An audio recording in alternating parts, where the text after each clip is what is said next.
Hi అండి, అందరికీ నమస్తే. అందరూ ఎలా ఉన్నారు? బాగున్నారా? నేను కూడా చాలా బాగున్నాను. మీరందరూ కూడా ఆనందంగా ఆరోగ్యంగా ఉండాలని ఆ దేవుని మనస్ఫూర్తిగా కోరుకుంటున్నాను. ఈరోజు కూడా ఒక మంచి ఇంట్రెస్టింగ్ వీడియోతో అయితే మీ ముందుకు వచ్చేసానండి. అయితే మన ఛానల్ని ప్లీజ్ సబ్స్క్రైబ్ చేసుకోకపోతే చేసుకోండి. అలాగే ఒక లైక్ చేయడం మర్చిపోవద్దండి. అయితే వీడియో అనేది చివరి వరకు చూడడానికి ప్రయత్నించండి. అప్పుడే మీకు వివరంగా అర్థమవుతుంది. అయితే ఈ వీడియోలో భీష్మ ఏకాదశి పూజ ఎలా చేయాలి, ఈ ఏకాదశికి భీష్మ ఏకాదశికి అనే పేరు ఎలా వచ్చింది, అసలు 2025 సంవత్సరంలో భీష్మ ఏకాదశి ఎప్పుడు వచ్చింది, భీష్మ ఏకాదశి ఏ తేదీన వచ్చింది, పూజ ఏ సమయంలో చేయాలి అనేవి అన్నీ కూడా చెప్తానండి.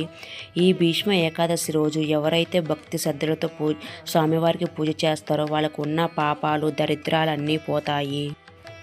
అలాగే ఏమైనా ఆర్థిక సమస్యలు, కష్టాలు, అప్పులతో బాధపడుతున్నారో అలాంటి వారికి ఇవన్నీ పోయి సుఖ సంతోషాలతో, విజయాలతో సంతోషంగా ఉంటారు. అలాగే అనారోగ్యంతో బాధపడుతున్నారో అలాంటి వారు కూడా సంతోషంగా ఉంటారన్నమాట. అసలు భీష్ముడు లేనిదే మహాభారతమే లేదని అంటారండి. అందుకనే ఈ భీష్మ ఏకాదశికి అంత ప్రాముఖ్యత ఉందన్నమాట. అయితే వీడియో అనేది అందరికీ కూడా అర్థమయ్యే విధంగానే చూపించబోతున్నానని వీడియోలో చూపిస్తానని, అలాగే ఈ భీష్మ ఏకాదశి రోజున ఎలా పూజ చేసుకోవాలి, అలాగే అందరూ కూడా సింపుల్ పద్ధతిలోనే పూజ చేసుకునే విధంగా చేస్తూ మీ అందరికీ కూడా చెప్తానండి. అయితే వీడియో అనేది ఎక్కడా కూడా స్కిప్ చేయకుండా చివరి వరకు చూడండి. ఇక ఈ పూజ అనేది మనం పూజా మందిరం దగ్గరైనా సరే చేసుకోవచ్చు అండి. లేకపోతే సపరేట్గా ఒక పూజ పీటను అయితే ఏర్పాటు చేసుకొని పూజ చేసుకోవచ్చు. ఇక నేనైతే సపరేట్గా ఏర్పాటు చేసుకున్నా అండి. ఇంకా స్వామివారి పీటను ఏర్పాటు చేసుకున్న దగ్గర ముందుగా మనం అయితే జేగురుతో కానీ లేదా పసుపుతో కానీ అలుక్కొని ఇట్లాగా శంకుచక్ర నామాలతోటి అలాగే ముగ్గు పెట్టుకోవాలండి. ఆ తర్వాత పీటను ఏర్పాటు చేసుకున్నాం కదండి, ఆ పీట మీద పసుపు రంగు క్లాత్ని అయితే వేసుకోవాలండి. ఇంకా పసుపు రంగు క్లాత్ వేసుకునే ముందు పీటకి చక్కగా పసుపు రాసి ముగ్గు పెట్టుకొని పసుపు కుంకుమలు వేసుకొని ఆ తర్వాత పసుపు క్లాత్తో మనం అలంకరించుకోవాలి. ఇంకా కొంచెం బియ్యం పోసుకొని పసుపు కుంకుమలు వేసుకొని ఇక్కడ నేను వెంకటేశ్వర స్వామి పటాన్ని అయితే ఏర్పాటు చేసుకుంటున్నానండి. మామూలుగా అయితే మీ దగ్గర విష్ణుమూర్తి పటం ఉంటే కనుక ఫోటో ఫ్రేమ్ను పెట్టుకోండి. ఇంకా నా దగ్గర అయితే ఇట్లా నేను గోవిందనామాల స్వామితోటే నేను పూజ చేసుకోవాలనుకుంటున్నా. శ్రీ వెంకటేశ్వర స్వామి చిత్రపటాన్ని ఏర్పాటు చేసుకున్నానండి. మీ దగ్గర కనుక విష్ణుమూర్తి పటం ఉంటే ఏర్పాటు చేసుకోండి. ఇంకా ఇక్కడ నేను ఒక ప్లేట్ని సిద్ధం చేసుకున్నానండి. ఇంకా నా దగ్గర అయితే వెంకటేశ్వర స్వామి విగ్రహం అయితే ఉందండి. ఇంకా నేను వెంకటేశ్వర స్వామి విగ్రహాన్ని కూడా పెట్టుకున్నాను. మీ దగ్గర ఉంటే పెట్టుకోండి, లేదా ఫోటో ఫ్రేమ్తో పెట్టుకునే సరే పూజ చేసుకోవచ్చు, మరేం పర్వాలేదండి. ఇక ఈ భీష్మ ఏకాదశి రోజున తెల్లవారుజామున నిద్రలేచి తలస్నానం చేసి ఇల్లంతా కూడా శుభ్రం చేసుకోవాలండి. ఆ వైకుంఠనాథుడికి పూజ చేసుకోవాలండి. ఇక పూజ తెల్లవారుజామున పూజ చేస్తే చాలా చాలా మంచిదన్నమాట. సుప్రభాత సేవ మనకు తెల్లవారుజామున చేస్తారు కాబట్టి ఆ స్వామివారికి ఈ టైంలో పూజ అంటే చాలా ఇష్టం అన్నమాట. అందుకే ఉదయం వేళ పూజ చేసుకోవడానికి ప్రయత్నించండి. ఒకవేళ ఉదయం కుదరదు అనుకునేవారు సాయంత్రం సమయంలో చేసుకోండి. అయితే ఈ ఏకాదశి వ్రతం అనేది ఒక రోజు చేసుకునేది కాదండి, మొత్తం మూడు రోజుల పాటు ఈ వ్రతం చేసుకోవాల్సి ఉంటుంది. అయితే ఈ ఏకాదశి ముందు రోజు దశమి వస్తుందండి. దశమి రోజు రాత్రి నుండే అల్పాహారం తీసుకోవడం మొదలు పెట్టాలి. ఆ తర్వాత రోజు అంటే ఏకాదశి రోజు, ఈ ఏకాదశి రోజు అంతా కూడా ఉపవాసం ఉండాలండి. అంత కఠినమైన ఉపవాసం ఉండలేని వారు పండ్లు పాలు ఇలా తీసుకోవచ్చు. ఇక రాత్రి వేళలో జాగరణ చేయాలండి. జాగరణ చేయాలనుకునేవారు చేయవచ్చు. జాగరణ చేయలేమనుకునేవారు రాత్రి 12 గంటల వరకు ఉండొచ్చు. ఇక ఆ తర్వాత నేలపైన పడుకోండి. ఇక తర్వాత రోజు అంటే ద్వయాదశి రోజు వస్తుంది కదండి. ద్వయాదశి ముగియక ముందే ఈ ఉపవాస దీక్ష అనేది ముగించాలి. ఈ రోజు కూడా స్వామివారికి పూజ చేసుకొని ఏదైనా నైవేద్యం పెట్టి ఉపవాస దీక్ష అనేది విరమించుకోవాల్సి ఉంటుంది. ఇక ఉపవాస దీక్ష ఎలా ప్రారంభించాలనేది నేను చెప్పాను కదండి. ఇక స్వామివారి దగ్గర నేను అన్నీ కూడా పూజకు అన్నీ కూడా ఇక్కడ సిద్ధం చేసుకొని పెట్టుకుంటున్నాను.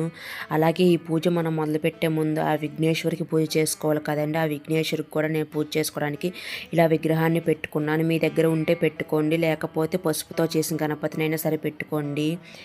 ఇక అన్నీ కూడా సిద్ధం చేసుకొని పెట్టుకున్నా కదండి. ఇంకా ఈరోజు స్వామివారికి పసుపు రంగు పూలతోనే అలంకరించుకోవాలి. ఎందుకంటే విష్ణుమూర్తికి పసుపు రంగు అంటే చాలా ఇష్టం కాబట్టి ఆ విష్ణుదేవుడికి ఇష్టమైనవి. అలాగే జయ ఏకాదశి రోజున పూజ చేసేటప్పుడు పసుపు రంగు పువ్వులని దేవునికి సమర్పిస్తే చాలా మంచిది. అలాగే పూజలో దేవునికి నైవేద్యంగా పసుపు రంగుతో ఉండే అరటిపళ్ళను సమర్పించుకోవాలండి. ఇంకా స్వామివారికి నేను చక్కగా ఇలా తులసి దళాలతోటి చక్కగా అలంకరించుకుంటున్నాను. ఈరోజు తులసి దళాల పూజలో ఖచ్చితంగా ఉండేలాగా చూసుకోండి. అలాగే పసుపు రంగు పువ్వులతో కూడా అలంకరించుకోండి. ఎందుకంటే స్వామివారికి చెప్పాను కదండి ముందుగా, స్వామివారికి అంటే చాలా ఇష్టం పసుపు రంగు. అంతనే నేను ఈరోజు పీట మీద కూడా పసుపు రంగు క్లాత్ని వేసుకొని అలంకరించుకున్నాను. ఇంకా స్వామివారికి పిండి ప్రమిదలు అంటే చాలా ఇష్టం కదండి. ఇక్కడ నేను పిండి ప్రమిదలను కూడా సిద్ధం చేసుకొని పెట్టుకున్నాను. ఇంక ఈ పిండి ప్రమిదలు అయితే ఎలా చేసుకోవాలంటే, బియ్య పిండిలో కొంచెం ఆవు నెయ్యి, అలాగే బెల్లము, ఆవు పాలు పోసుకొని మనం కలుపుకొని ఇలాగ పిండి ప్రమిదలు అయితే రెడీ చేసుకొని పెట్టుకోవాలండి. ఈ పిండి ప్రమిదలు కూడా మీరు 2 లేదా 5, 7 ఇలాగ ఎన్నైనా సరే మీకు ఎన్నైతే పెట్టుకోవాలనుకుంటున్నారో అన్నీ చక్కగా పిండి ప్రమిదలను ఏర్పాటు చేసుకొని చక్కగా పిండి ప్రమిదల గోవిందనామాలతో కానీ లేదా మీకు చేతనైతే గోవిందనామాలు వేసుకోండి, లేదా గంధం కుంకుమ బొట్లను పెట్టుకొని సరే అలంకరించుకోండి అందంగా. ఇక్కడ నేనైతే పిండి ప్రమిదలు 7 అయితే చేసుకున్నానండి. ఇంకా ఈ పిండి ప్రమిదలకు అయితే చక్కగా నేను గోవిందనామం అనేది వేసుకొని చక్కగా అలంకరించుకుంటున్నాను. ఇంకా పూజలు అయితే నేను శంకు చక్రం నామాలతో కలిసి ప్రమిదలను కూడా సిద్ధం చేసుకొని పెట్టుకున్నానండి. ఇంకా మీరు ఎన్ని పిండి ప్రమిదలు పెట్టుకోవాలి లేదా దీపారాధన కుందులు ఎన్ని పెట్టుకోవాలనేది అది మీ ఇష్టం అండి. మీరు చేసుకునే దాన్ని బట్టి ఉంటుంది. ఇంకా ఈరోజు ఆవు నెయ్యితో కానీ లేదా నువ్వుల నూనెతో కానీ మనం పూజ అనేది చేసుకోవాలి. ఇంకా నేను ఇక్కడైతే నువ్వుల నూనెను ఆవు నెయ్యిని అయితే ఉపయోగించుకున్నానండి. ఇక ఈ భీష్మ ఏకాదశి రోజున మనం ఏ పని ప్రారంభించినా, ఏ కార్యక్రమం స్టార్ట్ చేసినా, అలాగే ఏ శుభ కార్యక్రమాలు ప్రారంభించినా సరే మంచి ఫలితాలు అయితే కలుగుతాయండి. ఈ భీష్మ ఏకాదశికి మాఘమాసంలో చాలా ప్రత్యేకత ఉంది. దీనినే జయ ఏకాదశి అని కూడా పిలుస్తారు. ఈ మాఘమాసంలో శుక్లపక్షంలో ఏకాదశిని విష్ణుమూర్తికి ప్రీతికరమైనదన్నమాట. ఈరోజు విష్ణు సహస్రనామ పారాయణము అలాగే గోవిందనామాలు చదువుకుంటే చాలా మంచిది. మాఘశుద్ధ అష్టమి నాడు భీష్మాచార్యుని ఆత్మ శ్రీకృష్ణులో లీలమైనది. భీష్ముడు మోక్షం పొందిన తర్వాతే వచ్చిన మాఘశుద్ధ ఏకాదశిని భీష్మ ఏకాదశి, మహాఫల ఏకాదశి, జయ ఏకాదశి అని అంటారండి. అయితే ఈ భీష్మ ఏకాదశి రోజుకు ఎందుకు ఇంత ప్రత్యేకత, దాని వెనుక ఉన్న కారణాలు ఏమిటో తెలుసుకుందామండి. మహాభారత యుద్ధంలో 11 రోజులు యుద్ధం చేసి గాయపడి ప్రవలించిన ఉత్తరాయణ పుణ్యకాలం కోసం ఎదురు చూస్తున్న భీష్ముడు చూడడానికి యుద్ధానంతరం పాండవులు శ్రీకృష్ణుడితో కలిసి వస్తారన్నమాట. వారితో పాటు అనేక రాజర్షులు, దేవర్షులు, బ్రహ్మర్షులు శేష సమేతంగా వస్తారన్నమాట.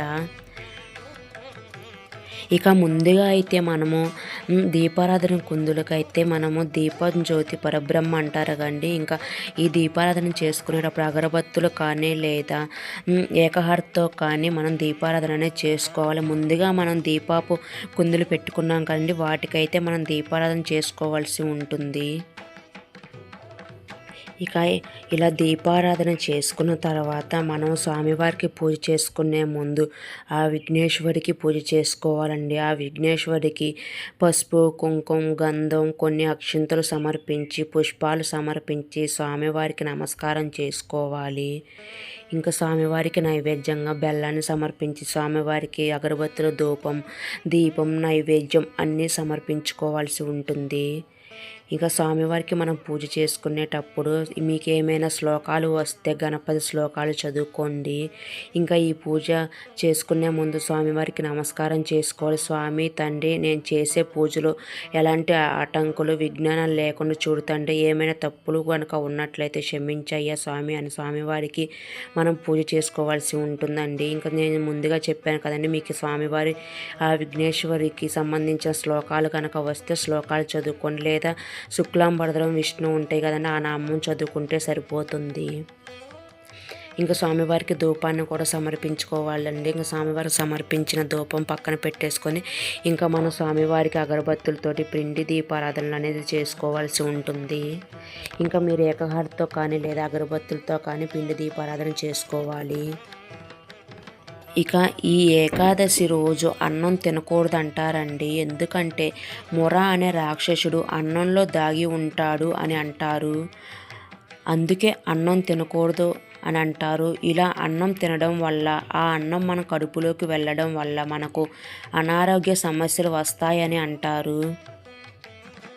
ఇక స్వామివారికి పూజ చేసుకుంటున్నామండి. స్వామివారికి అయితే పసుపు, కుంకుమ, అక్షింతలు, గంధం, పూలు అన్నీ స్వామివారికి సమర్పించుకోవాలి. ఈ భీష్మ ఏకాదశి రోజున విష్ణు సహస్రనామాలతో పూజించిన పాండవులు కురుక్షేత్ర యుద్ధంలో విజయం సాధించారని ప్రతిది అటువంటి విష్ణు సహస్రనామాల పారాయణానికి ఎంతో విశిష్టత ఉన్నదన్నమాట. ఇక ఈరోజు స్వామివారికి తులసి దళాలతో పూజ అనేది చేసుకోవాల్సి ఉంటుంది. మీ దగ్గర ఎక్కువ తులసి దళాలు లేకపోయినా కొన్ని ఉన్నా సరే తులసి దళాలతోటి గోవిందనామాలు కానీ లేదా విష్ణు సహస్రనామాలతో చదువుకుంటూ తులసి దళాలు స్వామివారి పాదాల దగ్గర పీఠం మీద ఇలా వేసుకుంటూ మనం చదువుకోవాల్సి ఉంటుంది.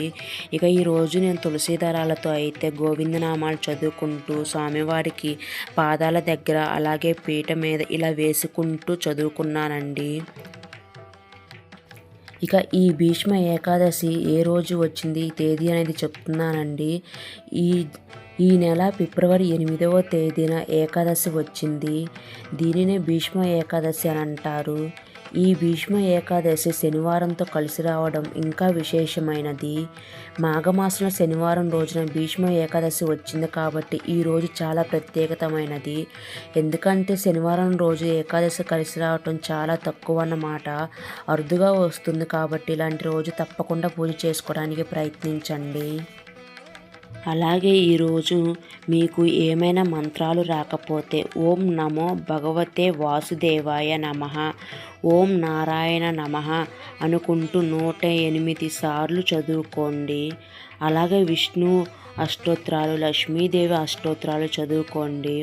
అలాగే తులసి దళాలతో కానీ లేదా పసుపు రంగు పూలతో కానీ లేదా మీ దగ్గర ఉన్న పువ్వులతో కానీ అలాగే పసుపు రంగు అక్షంతలతో కానీ చదువుకుంటూ స్వామివారిని భక్తి శ్రద్ధలతో పూజించండి. ఇలా పూజ చేయటం వల్ల స్వామివారి అనుగ్రహం తప్పకుండా లభిస్తాయి. భీష్మ ఏకాదశి రోజున వెంకటేశ్వర స్వామిని కానీ లేదా విష్ణుమూర్తిని కానీ ఈ రోజున పూజిస్తే కోటి జన్మల పుణ్య ఫలితాలు లభిస్తాయని మన పండితులు చెప్తున్నారు. భీష్మ ఏకాదశి రోజున ఎవరైతే ఇంట్లో పూజ చేస్తారో అలాంటి వారికి పుణ్య ఫలితం లభిస్తాయని, అలాగే ఈరోజు ఖచ్చితంగా పిండి దీపాలు పెట్టుకొని దీపారాధన చేయడానికి ప్రయత్నించండి. అలాగే ఈరోజు సాయంత్రం సమయంలో కూడా దీపారాధన చేయడానికి వీలు పడేలాగా చూసుకోండి. ఇంకా స్వామివారికి అగరబత్తులతో ధూపాన్ని సమర్పించి ఇంకా మనం పూజలో చేసిన పిండి దీపారాధన కుందులు అలాగే దీప ప్రమిదల్లో అన్నిటిలో కూడా మనం పచ్చకర్పూరం వేసుకొని పీఠం మీద కూడా స్వామివారి పాదాల దగ్గర అన్ని ప్లేసుల్లో కూడా మనం పచ్చకర్పూరం నలుపుకుంటూ వేసుకోవాలి. ఇంక ఈరోజు స్వామివారికి పానకం వడపప్పు అయితే నైవేద్యంగా సమర్పించాలండి. ఇంక వడపప్పు వచ్చేసి పసుపు రంగులో ఉంటాయి కాబట్టి స్వామివారికి చాలా ఇష్టం అన్నమాట. ఇంకా ఈరోజు పూజలో అరటిపళ్ళు అంటే పసుపు రంగులో ఉన్న అరటిపళ్ళను కూడా పెట్టి పూజ అయితే చేసుకోవడానికి ప్రయత్నించండి. ఇంకా అవి ఏమీ లేవనుకుంటే ఏదో ఒకటి నైవేద్యం పెట్టి మీకు ఓపికను కొద్దీ మీ సోమతను బట్టి మీరు నైవేద్యం చేసుకొని స్వామివారికి కూడా నైవేద్యాన్ని సమర్పించి పూజ అనేది చేసుకోవచ్చు. ఇక స్వామివారికి పచ్చకర్పూరంతో హారతి సమర్పిస్తున్నానండి. అలాగే స్వామివారికి ధూపం, దీపం, నైవేద్యం అన్నీ కూడా సమర్పించాను. ఇక ఈ వీడియో మీ అందరికీ కూడా అర్థమయ్యేలాగే పూజ చేస్తూ వివరంగానే చెప్పాను అనుకుంటున్నానండి. మీకు ఏమైనా డౌట్ వస్తే కనుక కామెంట్ చేయండి, నేను రిప్లై ఇవ్వడానికి ప్రయత్నిస్తాను. అలాగే వీడియో కనుక నచ్చితే ఒక లైక్ చేయడం అస్సలు మర్చిపోవద్దు. మీరు చేసే లైక్ మరొక 10 మందికి వెళ్తుంది కాబట్టి వారికి కూడా ఉపయోగపడుతుంది అనుకుంటున్నాను. మరొక వీడియోతో మళ్ళీ కలుద్దామండి. థ్యాంక్ యూ ఫర్ వాచింగ్ అండి. బాయ్.